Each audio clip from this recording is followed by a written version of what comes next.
भीष्म पितामह भारतीय महाकाव्य महाभारत के एक प्रमुख पात्र हैं, जिन्हें महान योद्धा, निष्ठा, त्याग और बुद्धिमत्ता के प्रतीक के रूप में पूजा जाता है। उनका जन्म देवव्रत के रूप में हुआ था और वे राजा शांतनु और गंगा के पुत्र थे। उनका जीवन असाधारण प्रतिज्ञाओं और कर्तव्य के प्रति समर्पण से परिपूर्ण था। भीष्म का जन्म राजा शांतनु और नदी देवी गंगा से हुआ था।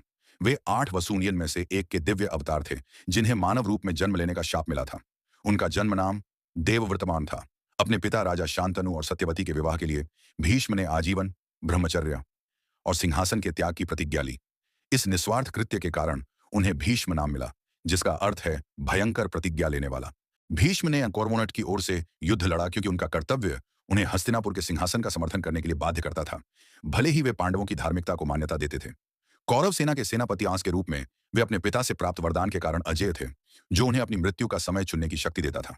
उन्हें अर्जुन ने पाप शिखंडी बाण की सहायता से पराजित किया। शिखंडी अंबा का पुनर्जन्म था, जो भीष्म के प्रति बदले की भावना रखती थी। बाणों की शैया पर लेटे हुए भीष्म ने उत्तरायण के शुभ समय तक अपनी मृत्यु को टालने का निर्णय लिया, जो उनके जीवन और मृत्यु पर नियंत्रण को दर्शाता है। मृत्यु शैया पर रहते हुए भीष्म ने युधिष्ठिर को धर्म, शासन और जीवन पर अमूल्य शिक्षा दी। ये शिक्षाएं महाभारत के शांति पर्व और अनुशासन पर्व में दर्ज हैं।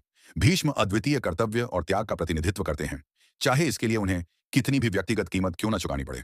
उनका जीवन धर्म का एक जटिल अध्ययन प्रस्तुत करता है, जो व्यक्तिगत मूल्यों और सामाजिक दायित्वों के बीच संतुलन की कठिनाइयों को दर्शाता है।